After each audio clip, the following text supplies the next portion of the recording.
As a new member, you'll quickly realize that your MLS platform is the most important tool you'll use on a day-to-day basis when working with buyers and sellers. The Valley MLS rules and regulations are a good guideline to help you keep within the parameters on how to work with your MLS listings and searches, and that the data going in and out of the MLS is complete and accurate. The ValleyMLS.com mission statement is to efficiently provide participants with innovative technology, accurate information, exceptional education, and superior support to facilitate consumers' real estate needs in a professional manner.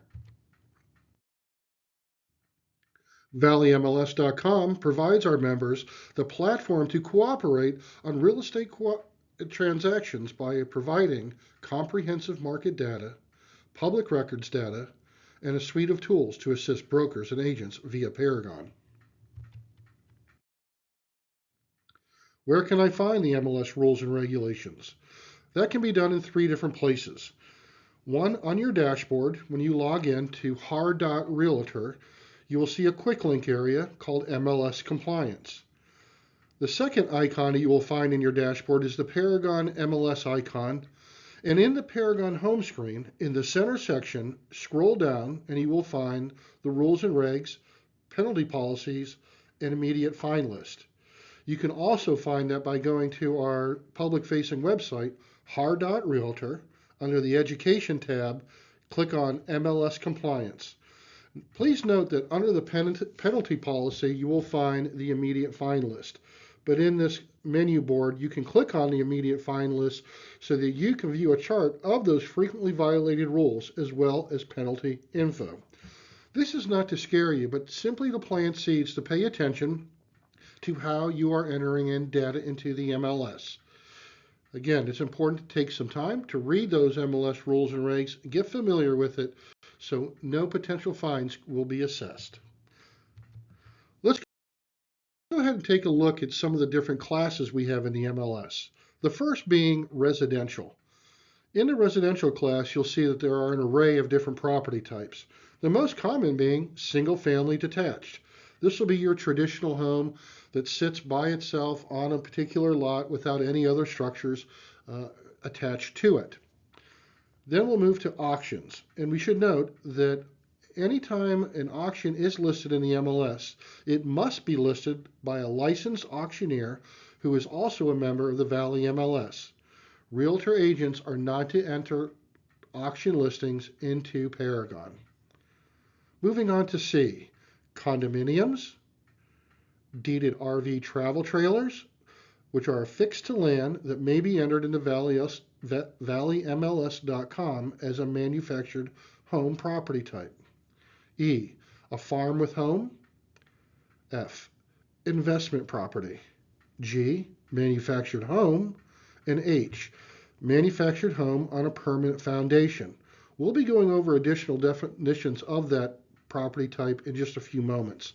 And then lastly, townhouse. Let's move on to a couple more classes. One, land and lot. You will see 4 choices of property types under that class of acreage, auction, deeded RV lots, and lot. Under the multifamily class, you will see 4 additional property types of apartments, auction, duplex, and multifamily.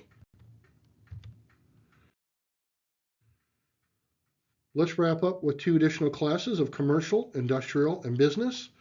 You can see the whole list of those property types on the left. And finally, we have something under the rental class. So any properties that are for lease or for rent, and they fit the property type of apartment, condo, duplex, house, manufactured home, or townhouse can be found here. Please note how important it is on 2 different ends of working in Paragon. One, on the buyer side. So when you click on the search icon, make sure you select the correct class first. Likewise, when you are entering listings into the MLS, make sure that you start off by clicking on the correct class by putting that property type into the right bucket. The MLS team cannot move a particular listing from one class to another because we have different fields and rule logic built into each particular class. Let's go ahead and start taking a look at status definitions. One of the important business rules for making changes to status definitions is that they must be done within 3 business days. Starting up top, let's take a look at the coming soon status. This is a very unique status in many MLSs with the unique attribute of this is limited to a 5-day status in our MLS. There are no showings allowed while in the coming soon status. You can market the property with one photo, at least one photo in the MLS, but understand this policy because, again, if you show this property while in the coming soon status, it's a $1,000 fine. One of the most significant we have in the Valley MLS rules and regs. Let's move down to an active status. This is when the property is ready to show with no legally binding purchase contract in existence. The property must be available for showings and submission of offers. After a property's been active for a certain amount of time and an offer is submitted, the next status definition would fall in one of 2 statuses that work interchangeably in our market, which is pending and contingent.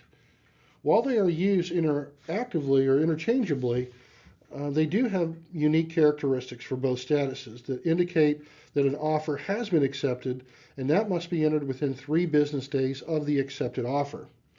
The only instance where a listing can remain active while an offer has been accepted is the scenario where the contract has a contingency on sale clause for all parties signing the first right of refusal.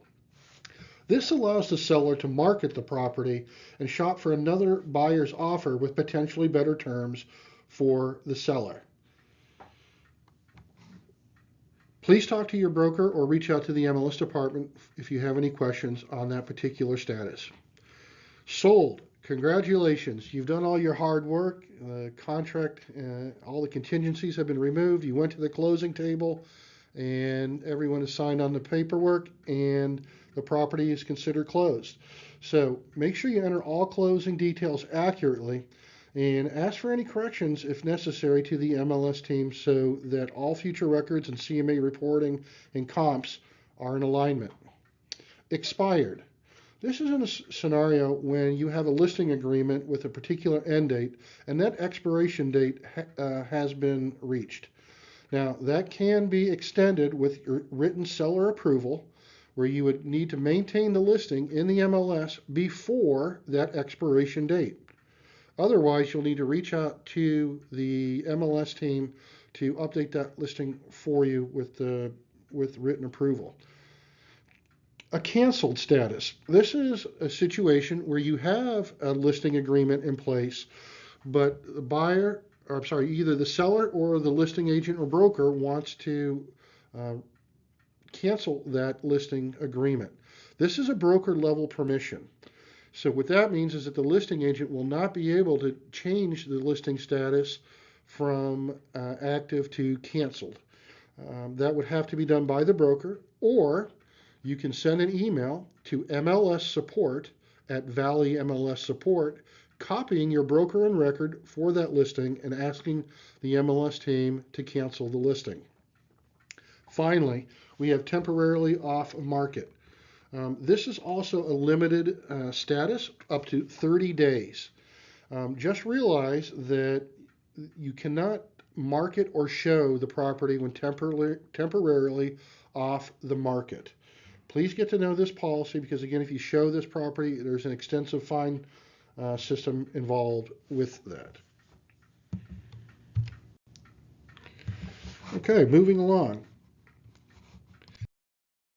Again, these can all these rules and regs and forms can be found in Paragon. As mentioned before, that the coming soon status is unique, and what we're looking at now is the coming soon addendum. Again, these forms can be found in Paragon. If you look at the very upper right-hand corner on the homepage of Paragon, there is an option to click on MLS Documents.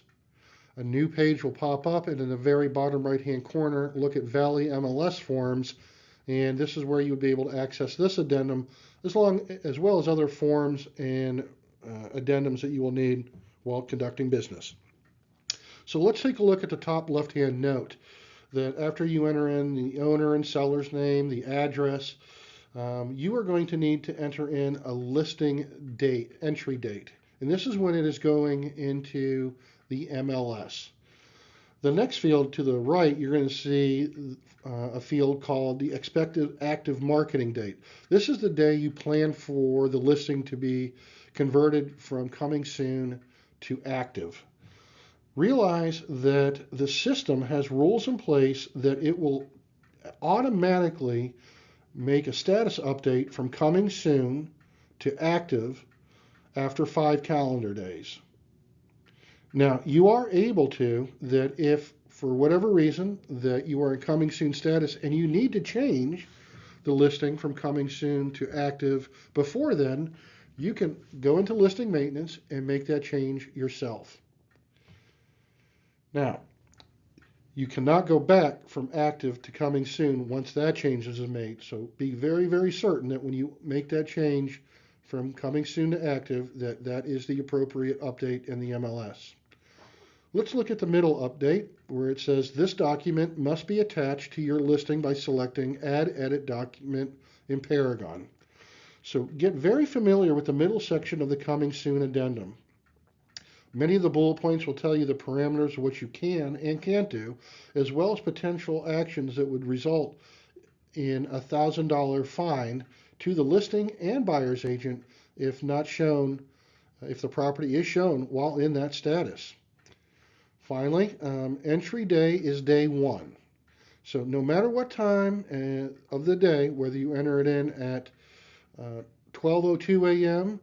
or 11:58 p.m., that is day 1. And the system will convert your listing to active automatically after those 5 calendar days go by. On the 6th day, shortly after midnight, the system will make that status update for you. So here is another addendum and unique status for Office exclusive. This addendum is something that you should also get to read and know intimately. One of the main things that what this addendum does is explain on the left-hand side about all the things that will not occur, about all the different marketing things that cannot happen while an Office exclusive is placed. So what this means is that you have a listing and you can share that and market it, but only to agents within your office or firm and their clients. So there is you are not allowed to put a yard sign, anything, you can't display this on public-facing websites, other digital communications, or any kind of marketing. It is strictly an internal resource with agents within your office or firm to promote that particular listing. Again, get to read that document and know that one quite well. Reach out to your broker if you have any questions on how you would want to apply that in certain scenarios with a seller. The clear cooperation policy. Clear cooperation comes from an NAR mandate for residential listings, and that also include a signed listing agreement. Let's take a read through this policy as it reads MLS Policy Statement 8.0 Clear Cooperation. Within 1 business day of marketing a property to the public, the listing broker must submit the listing to the MLS for cooperation with other MLS participants. Public marketing includes, but is not limited to, flyers displayed in windows, yard signs, digital marketing on public-facing websites, brokerage website displays, including IDX and VOW, digital communications marketing, which means email blasts, multi-brokerage listing sharing networks, and applications available to the general public. So basically what that means is once you market a listing, it needs to go into the MLS within 1 business day. Let's go a little deeper dive in clear cooperation.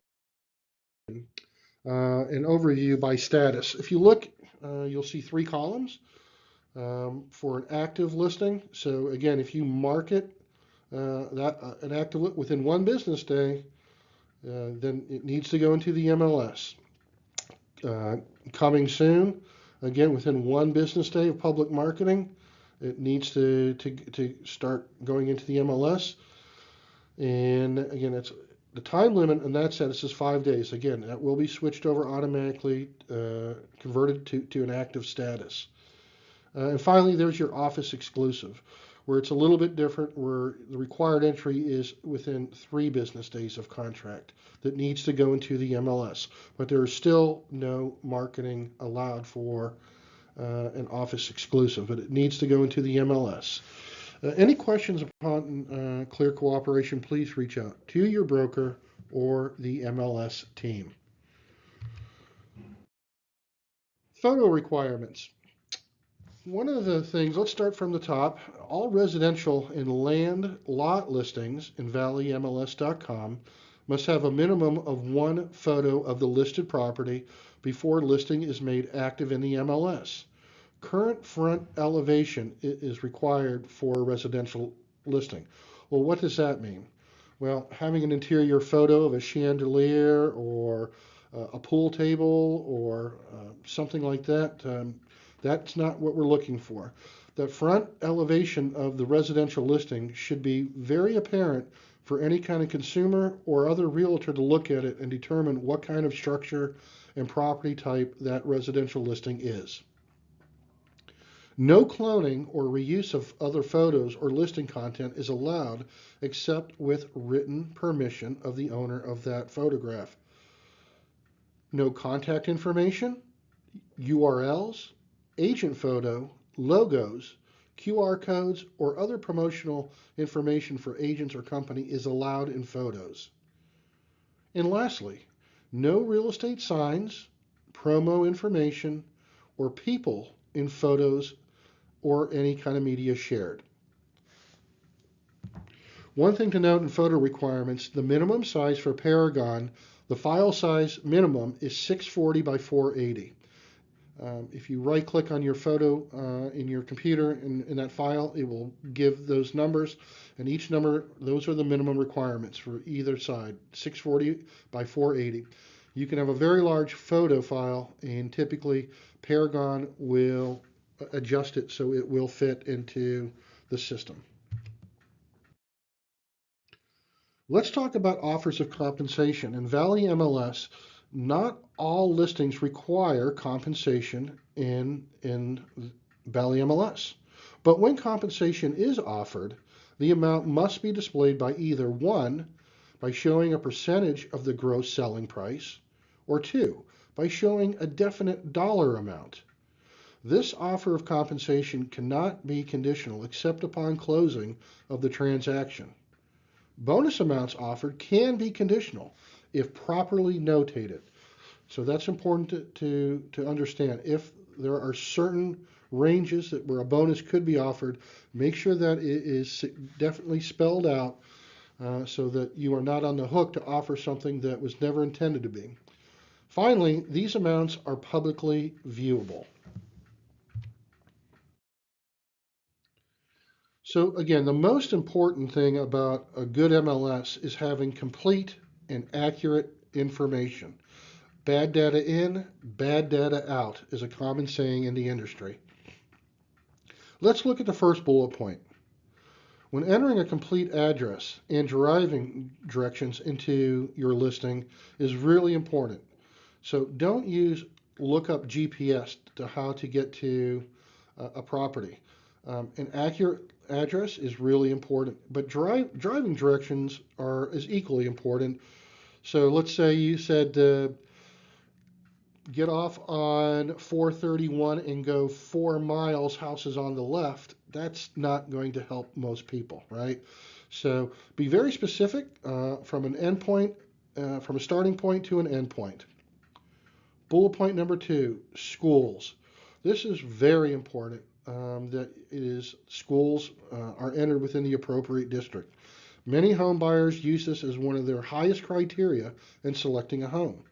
please make the extra effort to verify what school district that particular listing falls under from the get-go. So when you're entering rooms into the MLS, make sure you enter the correct level, the dimensions of that room, and any particular features of that room. The next bullet point, square footage and the source of that square footage. So don't necessarily rely on previous listings, and certainly you cannot use tax records. So if I can't use that, what sources can I use? Well, you can use builder plans. You can use a free app called Cubicasa that we provide. It could be an agent measured resource, or an appraiser could certainly do that for you. But we just ask that you do not use previous listings or tax records. Also, let's make sure that the property is mapped correctly. So you can verify this when you go into your listing. You can view the map and verify the location. You can get very specific by geocode locations, or you can simply drag and drop a pin to place that pin at the precise location on the map where that property is located. Let's move to the next item of owner's name. First and last name is required and certainly appreciated. Putting something in there that is not accurate could result in a potential fine. And then last bullet point is the HOA details. If applicable, you must verify with the HOA the specific name of that HOA and the contact information, not just the seller. Okay? So let's look under notes. See remarks is an option to add under any one of these fields, which is never acceptable unless explained in those remarks. The listing agent is responsible for the accuracy of input data. So how do we keep on top of these things? Well, we like to ensure data accuracy through some software that we use called Listing Data Checker. So data accuracy is the cornerstone of Valley MLS, and we utilize that software to ensure we maintain those standards. There is an automated aspect to the software that will automatically flag certain types of violations, and in some cases send a notice automatically. So every night, that software scans every single one of our listings, fields within those listings, to make sure that we are in compliance of the Valley MLS rules and regs. But there's also a human element. So many times errors can be found that software just can't catch. And so we either have staff, but most of the time there are agent reported violations that will get processed by our compliance department. As you can see on the left-hand side, in most listing reports, you will have different small colored tiles called action items where you can click to get certain information. Look at the bottom, there's a blue house with a white check mark. That is the icon you would click on to start reporting a listing with inaccurate data. Don't worry, everything is anonymous, and we keep that very, very private, and we will not share who reports listing, as we know the agents have to work with each other on a day-to-day basis, and we want to keep that pretty much on the down low. But once a listing does get notified that there's a potential error, notices are sent to ask for corrections, to request documentation, or to just note a penalty. Realize that when these emails go out of these notifications, the listing agent, the broker, and if there is an office email, that will also be included in the listing data checker email notification.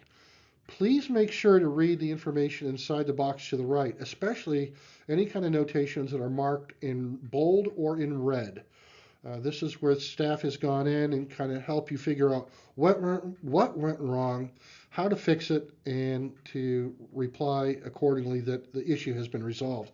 So again, please reply with any questions, or if the notice asks for some feedback, please do so. And again, if you look on the right-hand side, again, it is pretty self-explanatory that you can tell quickly by MLS number and address. and in the notes what was violated and how to go about fixing this. So one of the common errors and fines that we see in Valley MLS is the projected closing date. So when you are uh, getting a listing you have an active listing and it goes under contract, and when you make change that listing status to contingent or pending, you are required to enter the projected closing date. Okay. Now, although this is just a projected date, but you need to get as close as possible. And once that date has passed, when you think that listing will close, you will receive a compliance reminder notice to update the listing status to sold closed within 3 business days of that actual closing date. If the closing has been delayed, use this as a reminder to extend the projected closing date. Failing to update your listing will result in a fine notice. Again, that's our most common violation. So what I can share with you is that once you start getting these listing data checker updates saying you need to take action, pay attention to it so you do not get dinged a potential fine. Unfortunately, there are scenarios where immediate fines are issued. For one, if there is any kind of promotional information or contact info in a public field, if your brokered signage or promotional information is in the listing photos or your virtual tours, and finally, using phrases like in public remarks, terms to be arranged, or at full price, or motivated seller. There just can't be any reference in the remarks that has any reference to the owner or seller would take anything less than the full price list that appears within the listing. So let's talk about a few more rules of importance. Document requirements. Um, where these are certain forms that must be attached to the listing itself. In order to do that, you would go into listing maintenance, and in the drop down, you're going to see add edit documents. And some of the forms that are available would be the coming soon addendum or temporarily off market would be one that would need to be uploaded. There is a first right of refusal document that would need to be attached to the listing. And also a lead paint disclosure if the particular property was built prior to 1978. The second bullet point, auction listings of any type may only be entered in the MLS by a licensed auctioneer. Third bullet point, equitable interest. These listings are prohibited in our MLS. Only the legal owner or their real estate power of attorney can sign a listing agreement. If you need more information on that, reach out to your broker, the Real Estate Commission, or the MLS support team. And the final bullet point, TLS, Transaction Limited Service. In many cases, the buyer's agent will likely deal directly with the seller and then must send the accepted contract to the listing agent. So please look at the listing information fields and any kind of remarks that would inform you that that is an extra step that you would need to perform in order to carry out the due diligence of a listing receiving an offer and acceptance thereof. So let's look at some questions that come up quite often in the world of MLS compliance and data integrity. 1. Should I change the list price to match the contract price? No, but why? 1. This affects the list price to sold price ratio and provides an inaccurate picture of the market. Exception is made for new construction because the actual features of the house will likely change. Second question, can I enter my sale into MLS after it is closed for comp purposes? Yes, but how? Properties sold outside of the MLS can be entered as comp-only listings with written permission from the seller and buyer. All the same data is required as with a traditional listing for active, pending, and sold dates. Third question, Can I post on social media about other people's listings? Yes, but only with their express permission. One bullet point underneath that is clear attribution must be given to the brokerage who is presenting the listing. Any social media posts about real estate must clearly identify you as an agent as well as your brokerage. So not only is this a Valley MLS rule, but the Alabama Real Estate Commission has some very explicit rules about that as well. Take a look at, or call them or go online to find additional information. Finally, can I list the same property in multiple ways? Yes, but only in certain circumstances. One, if zoned both residential and commercial, it can be listed as both. If there is a farm with a home on the property, it can be listed in residential and land. And finally, if the property is for sale and also for rent or lease, it can be in the two classes of rental and residential. So we hope that answered most of your questions while getting started in the Valley MLS. But if you have any questions, again, we are here to help. Please call 256-489-0553 as a direct line to the MLS support team, or you can email them at mlssupport@valleymls.com. Thank you for your time and attention.